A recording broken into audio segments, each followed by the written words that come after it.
It goes without saying that Street Fighter II's sheer unadulterated dominance of the early 90s set the precedent for all future fighting games, moving the genre from what could be described as clunky to a global competitive scene that we still see even to this day. So, with such a groundbreaking title, you'd imagine Capcom would be ultra judicious with their character creations. But of course not, no. They just based them on real people and sued others who also based theirs on the same Japanese mythology. So, yeah, with such a haphazard approach, it's obvious that the House of Hagar made quite a few boneheaded decisions during development, and none more than naming the characters themselves. So, this episode, we take a look at these person permutations, these switched selves, and these improvised individuals. As I say, but hello you, I'm Guru Larry, and I welcome you to Fact Hunt, Street Fighter's hilariously neurotic history of renaming characters.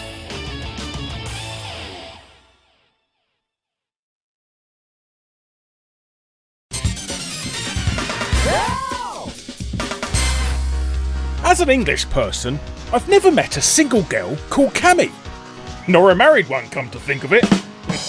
I mean, what does Cammy even mean? Is it short for camellia or something? Well, according to Street Fighter lore, Cammy got her name from Sakura Kasuganu after developing amnesia, as she reminded Sakura of a neighbourhood cat with the same name. But in real life, coming up with such a ridiculous name could be down to it being a desperate last-minute change by Capcom, as digging into the arcade version of Super Street Fighter II's codes, Cammy was actually intended to be called Sarah, pretty much up until the last moment of development. So, what's with the change then, Larry? I hear you ask. Well, there's never been any official announcement as to why Cammy was changed from Sarah, but at an educated guess, it's most likely down to another rather iconic fighting game released within weeks of Super Street Fighter II, Virtua Fighter. You see, there's an unwritten rule that no two characters can share the same name within the fighting genre. Well, unless they're called Ryu for some reason. But one of the three female combatants in Virtua Fighter was Sarah Byrant. So, catching wind of Sega's polygonal pugilists and only a 3-week window between the launch of these two now legendary titles, Capcom must have made the last-minute decision to rename everyone's favourite leotarded Lady Limey to something less confusing. Albeit, one more stupid.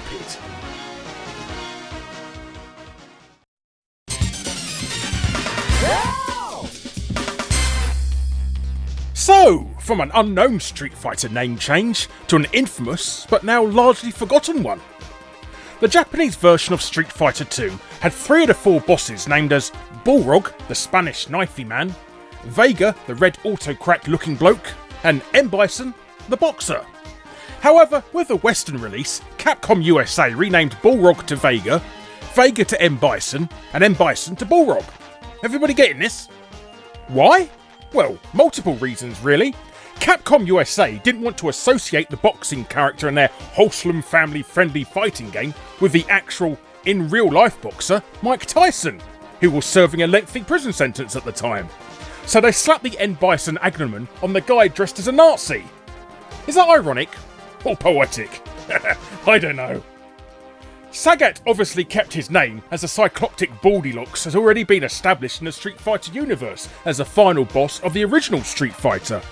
But the reason Capcom USA rotated the names in that specific order was because they considered Vega to be a rather weak name for a final boss, feeling Bison was far more apt for a strong character. All this work just to avoid resemblance to the feisty lughole Nommer, despite the fact it's quite clearly supposed to be him. Capcom considering Spaniards to be weak, however, yeah, I'm not touching that one with a 10-foot claw.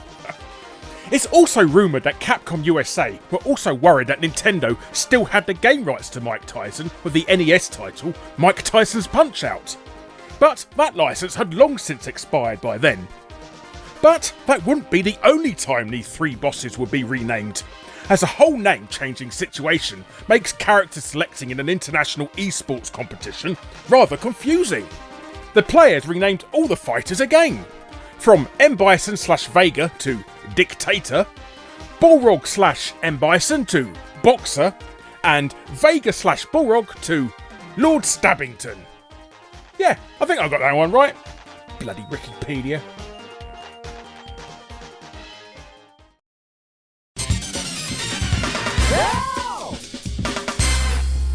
Good old Kenneth Masters. Mr. Red Jim Jams himself has been a staple of this series since the 1987 original. But for years in the series, he was only ever known as just Ken in the game. So where did the Masters surname come from, I hear you ask? Well, bizarrely, it never originated in any game at all, but with the merchandise.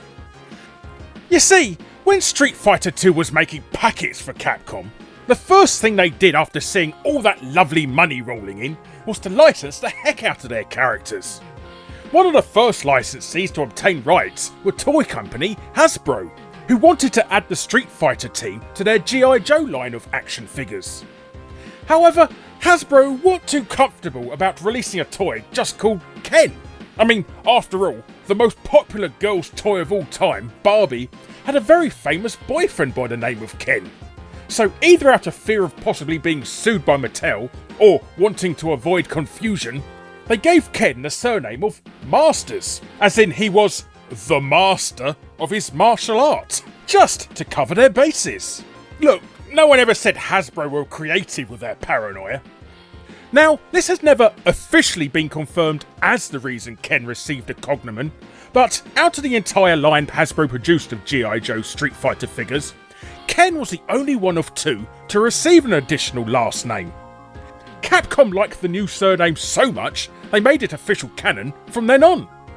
So, you can most likely thank Barbie's plastic life partner for putting the willies up Hasbro into giving Ken a full name.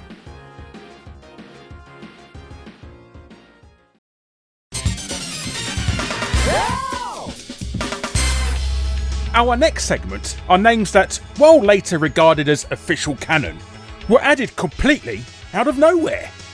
For instance, can any of you tell me what Ryu's surname is? No? Anyone? It's Hoshi. Yup, his full name is Ryu Hoshi.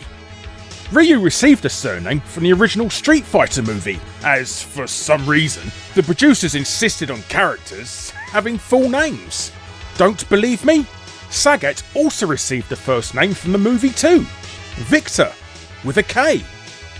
Why Sagat has a Russian name when he's Thai is anyone's guess. But Capcom liked both names enough to make them canon. But if it's not the movie adding monikers to the combatants, it's the toy line. Now, we've already seen Ken receive a last name to avoid copyright issues, but Chun-Li also received one for completely zero reason. Chun-Li Yang, spelt Xiang, which the movie also used but decided to respell it as Zang, completely negating how you're supposed to pronounce Yang. Finally, even everyone's favourite fighting flat top, Guile, also received a permutation. Not from the toy line or the movie this time, but from the animated series. The cartoon decided to give him the first name William to William Guile, which the movie also took and gave him a middle initial to William F. Guile. One more thing, I've heard a few people adamantly insist Guile is pronounced Gwil, and I've absolutely no idea where that came from.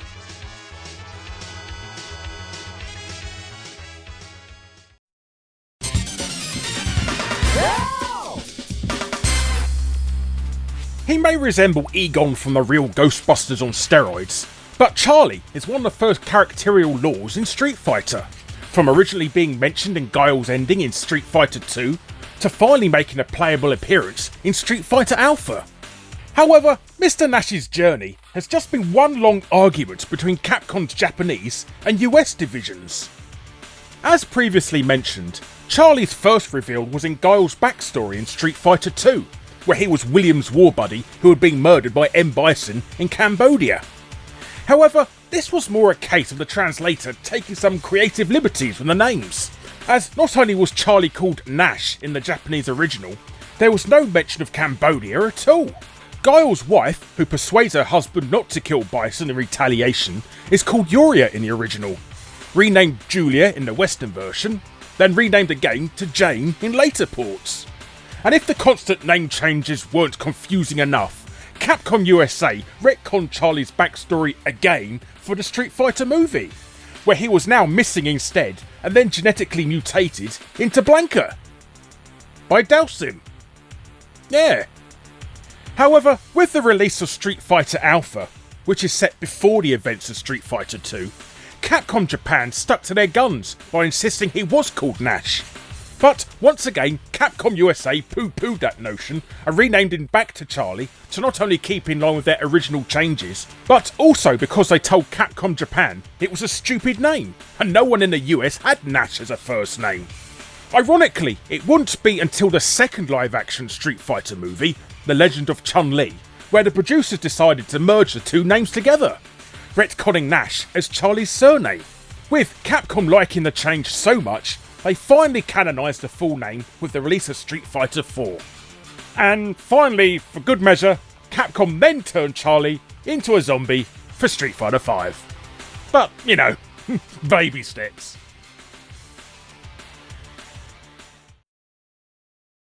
But hello you, I'm Guru Larry, and I'll welcome you to Fact Hunt. 5 things I've put on me bum. Yes! Yes! Hello you, thanks ever so much for watching. Be sure to subscribe to be first to see future Fact Hunt episodes. Click on the bell if you already are to make sure you're notified, and be sure to check out my other episodes. And if you want to be super awesome, check out my Patreon. But thanks again for watching, and I'll be seeing you next time. Ta-ra for now.